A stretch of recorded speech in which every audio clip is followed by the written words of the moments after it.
Now, by no means am I a Tom Ayling, but I do enjoy a little bit of book collecting of old books, and we've got one here. This is one of the first that I ever picked up, and it's a really beautiful book with a really beautiful front cover, but it has a really interesting story behind it. You see, when we turn to the first page, we have a lovely bit of writing about the book.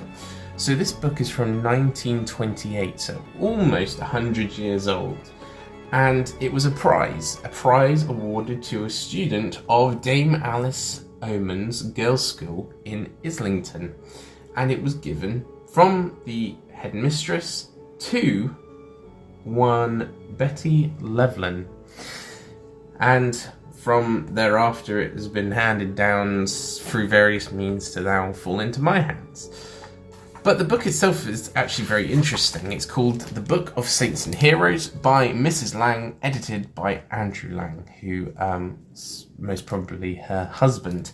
And it is a book full of stories of saints, really important saints, from St. Margaret to St. Augustine and beyond. But there's a really interesting part in the preface that discusses kind of the early days of sainthood and Christianity that I'd love to share with you all.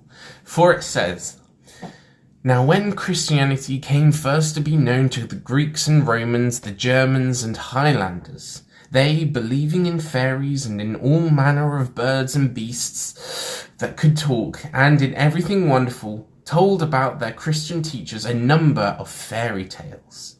This pleasing custom lasted very long.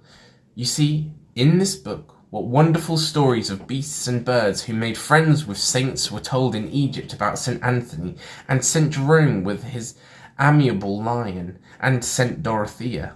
For it was an angel very like a fairy that brought to her the fruits and flowers of paradise.